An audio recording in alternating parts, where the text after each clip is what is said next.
ඉතින් කොහොමද ඔයාලට අද මං වෙහිකල් රිවිව් එකක් කරන් ආවා. ලංකාවේ පාරවල් වල වැඩි දකින්න නැති වාහනයක්. ඔයාලා දන්නවද දන්නෙත් නෑ ලංකාවේ නම් මං හිතන්නේ ඇති කියලා. Cadillac XT6 මේකෙම ලොකු එකක් තියෙනවා Cadillac 600D කියලා. ඒකෙම පොඩි එක වගේ තමයි මේක. කියන්නේ අයියා මල්ලි වගේ. ඉතින් අපි ඉස්සෙල්ලාම යමු එහෙනම් ෆ්‍රන්ට් view එකට. ලොකු ග්‍රිල් එකක් තියෙනවා. එයා වෙන්ටිලේෂන් එක හොඳට රේඩියේටර් එකට ගන්න. ඒ වගේම හොඳ ග්‍රවුන්ඩ් ක්ලියරන්ස් එකක් තියෙනවා. ඕෆ් රෝඩ් වාහන වල වගේ නෙමෙයි.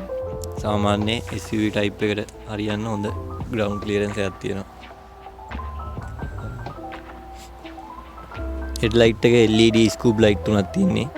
හෙඩ් එකට එකයි ඩිම් එකට දෙකයි. ඒ වගේම ඩේ ටයිම් රනින් ලයිට් එකක් තියෙනවා. සිග්නල් ලයිට් එකත් එක්කම ඉන්ක්ලූඩ් වෙලා තියෙනවා ඒකේ. ආයේ එහෙම පැත්තට ආපුවාම මෙතන පැත්තෙන් සිග්නල් ලයිට් එක ඉන්ඩිකේට් කරන්න එකක් තියෙනවා. සාමාන්‍ය මෙහි වාහන වල ගොඩක් ඒවායි තියෙනවා. ඊට පස්සේ අපි වීල්ස් වලට ආපුවාම 21 inch alloy wheel එකක් තියෙනවා. ඔරිජිනල් කම්පැනි ෆිටඩ් එකක් තියෙන්නේ.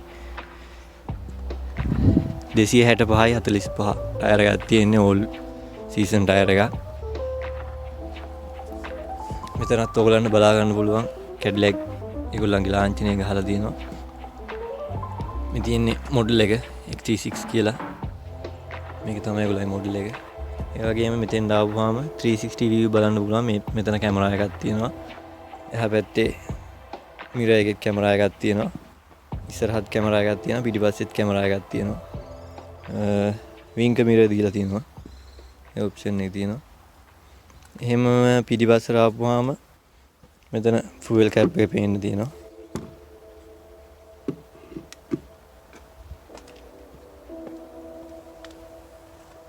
පිටිපස්සේ බෆර් එකට සෙන්සර් දීලා තියෙනවා. සෙන්සර් 4ක් දීලා තියෙනවා.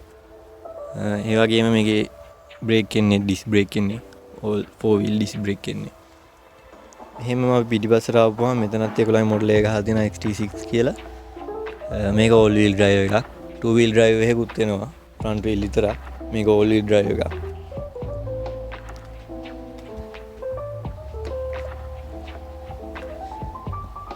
මෙතන ගහලා තියෙනවා මොඩල් එක 400. XT6 එකේ තියෙන එක මොඩල් මේක 400 එක. අපිට මේක බලා ගන්න පුළුවන් ඉන්නේ twin exhaust එකක්. මෙතන exhaust එකක් තියෙනවා. ආයි මෙතන exhaust එකක් තියෙනවා. twin exhaust තියෙන්නේ.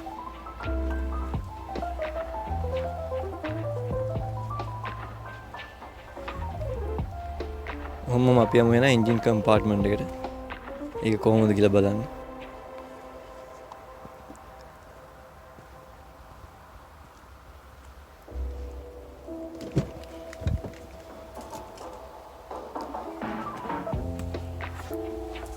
එන්ජින් කම්පාර්ට්මන්ට් එක අරින්න තියෙන අපිට මෙතනින්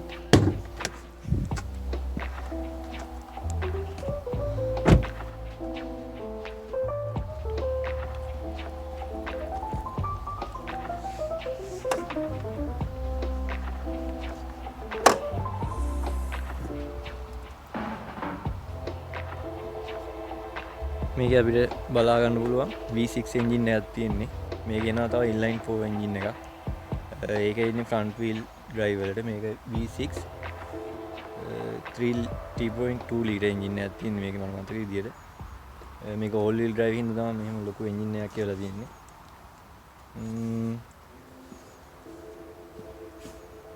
මේක non turbo එකක්. අනිත් එන්ජින් එක කියන්නේ inline 4 එකේ තියෙන්නේ turbo එන්ජින් එකක්. ඒක 2 liter inline 4 turbo එන්ජින් එකක් ඉන්නේ. හොඳ ස්පේස් එකක් තියෙනවා මේ එන්ජින් බේ එකේ. මොකද සාමාන්‍ය ඇක්සිඩන්ට් එකක් වුණත් ඇතුළේ යන පැසෙන්ජර්ස්ලට කරදරය කියන්නේ අනුතරක් කරන ප්‍රමාණය කුඩා කරන් තමයි මේ ලොකු එන්ජින් බේ එකක් කියවන්නේ. මොකද කම්පැක්ට් වෙන්නේ ඒතකොට කෙලින්ම එන්ජින් බේ එක. ඒකින්ද තමයි ඒගොල්ලෝ එහෙම ලොකුවට ඒකලා තියෙන්නේ. කොහොමද මේ ඇමරිකන් වාහන කොහොමත් පොඩ්ඩක් ලොකුවට නෙවන්නේ. ඒගොල්ලන්ගේ අයිකොනික් එකක්. අපි හොම්ම මෙයන් එහෙමනම් තුලට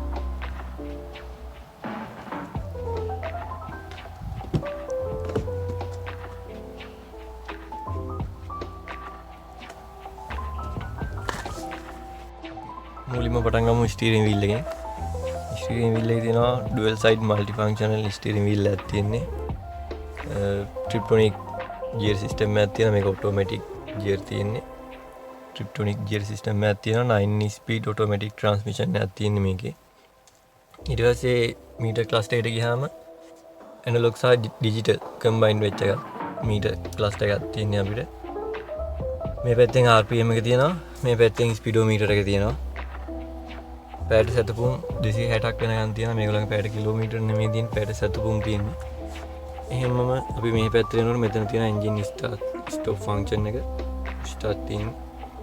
අපි එහෙමම මේක එන්ටර්ටේන්මන්ට් පැත්තට. මෙතෙන් ආපුවාම 7 inch touch screen media player එකක් තියෙනවා. ඔයගොල්ලන්ට මේකේ vehicle information වලත් බලා ගන්න පුළුවන්.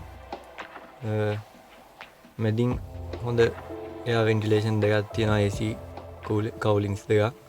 මේ පැත්තෙනුත් එකක් තියෙනවා driver side. පැසෙන්ජර්ටත් එහෙමයි, පැසෙන්ජර්ටත් ඒ පැත්තෙන් එකක් තියෙනවා. මේ තියෙන්නේ අපේ gear system එක. මේක දැන් ඔහම normal තියෙනකොට මේක ඉබුවම parking එකට වැටෙනවා. ඊට parking එකෙන් උඩට නිව්ට්‍රල් එක තියෙනවා. ආයෙ එකක් දාපුවම රිවර්ස් එක.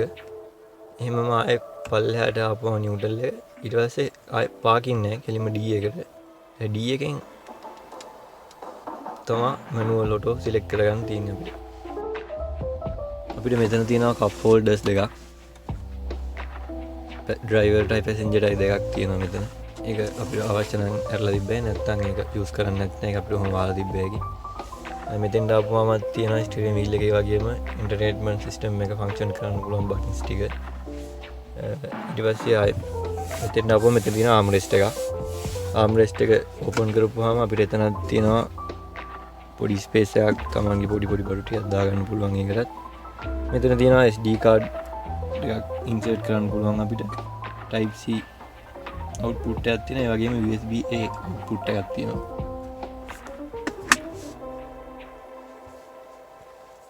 වගේ මේ පැත්තට ආපුවම අපිට සීට් එක ඇඩ්ජස්ට් කරලා පොසිෂන් 3කින් තියාගන්න පුළුවන්. يعني ඩ්‍රයිවර්ස්ලා 3 දෙනෙක්ට තියාගන්න පුළුවන් මෙතන සීට් ඇඩ්ජස්ට්මන්ට් එක. මෙතන තියෙනවා වින්ඩෝස් ඕපන් කරන්න, ක්ලෝස් කරන්න ඒ ටික තියෙනවා. මිරර්ස් ඇඩ්ජස්ට් කරන්න ඒ ස්විච් ටික තියෙනවා normal vehicle වල වගේම. chrome design එකක් දීලා තියෙනවා අපිට luxury look එක ගන්න. ඒ වගේම මේගොල්ලන්ගේ sound system එක කරගෙන යන්නේ Bossලා. ඔයගොල්ලෝ දන්නවා Boss කිව්වම හොඳ sound system එකක් තමයි මේකේ තියෙන්නේ. අපි දැන් යමු පිටිපස්ස කොහොමද කියලා බලන්න. පිටිපස්සට ගියාම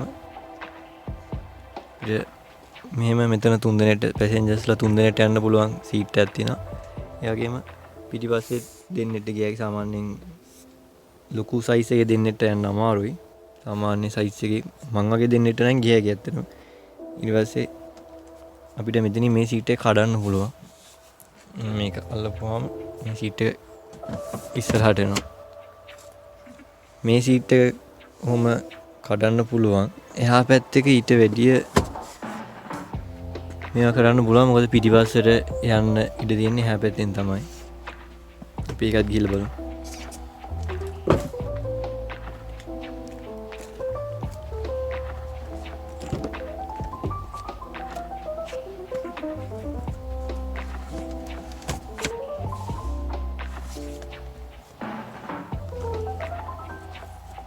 මෙතනින් තමයි අපිට යන්න තියෙන්නේ.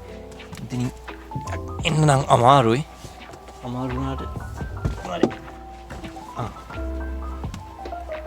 සාමාන්‍ය පවුලක කියන්නේ සාමාන්‍ය පවුලක ළමයි දෙන්නෙක්ගේ ඉන්නවා. හොඳ ස්පේස් එකක් තියෙනවා. ලෙග් ස්පේස් එකක් තියෙනවා. හොඳ හෙඩ් රූම් එකකුත් තියෙනවා පිටිපස්සේ කියලා නෑ. ඒගොල්ලන්ට එන්ටර්ටේන්මන්ට් වලට මෙතනින් ස්පීකර් එකක් දීලා තියෙනවා. ෆෝන් චාර්ජස් කරගන්න Type C output එකක් තියෙනවා. කප් හෝල්ඩර් එකක් තියෙනවා. මේ පැත්තෙත් ඒ ටිකම තියෙනවා. ගන්න පේන්නේ නැති වෙයි. කොහොමද? පේන්නේ නැහැ ඔයගලන්ට. මෙතන තියෙන Type C port එක, මෙතන ස්පීකර් එක තියෙනවා, මෙතන කප් හෝල්ඩර් එක තියෙනවා. ඒ වගේම පැසෙන්ජර්ස්ලාට සීට් බෙල්ට්ස් තියෙනවා පිටිපස්සට. මේ පැත්තටත් තියෙනවා. ඇත්තටම ඉතින් ලක්සරි vehicle එකක් විදියට ෆැමිලි වාහනයක් විදියට යූස් කරන්න හොඳයි. මොකද 7 seater තියෙනවා. සාමාන්‍ය ඉතින් හොඳ වාහනයක්. සාමාන්‍ය ලක්සරි ටයිප් එකට හොඳයි. සාමාන්‍ය පවුලකට ටිකක් අමාරුයි නඩත්තු කරන්න. මෙතනත් අපිට තියෙනවා AC වෙන්ස් දෙකක් ලයින් AC ඇවිල්ලා තියෙන්නේ. මොකද නැත්තම් පිටිපස්සේ කට්ටියට පොඩ්ඩක් අමාරු කරනවානේ AC නැතුව යන්න ගියාම. ඉස්සරහා එකේම එන්න ගියාම. ඒ හින්දා අපිට ලයින් AC දීලා තියෙනවා. මෙතන එකක් තියෙනවා. ආයතන එකක් තියෙනවා.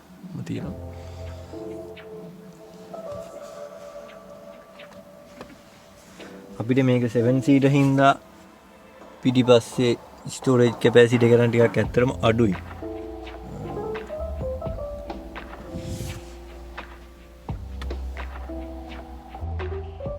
අපි දැන් මෙතනින් බහිනකොට අපිට තියෙනවා මෙතනින් හුක් එක ඇදලා මෙහෙම කරපුවාම ඉඩ තියෙනවා. ටිකක් අමාරුයි.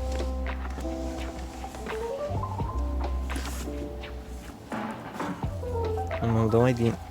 මේකත් ටිකක් නැමු හැකි. ඒතකොට ටිකක් ඉඩ තියෙනවා. ලොකු කෙනෙක්ට නම් ටිකක් යන්න අමාරුයි පිටිපස්සට.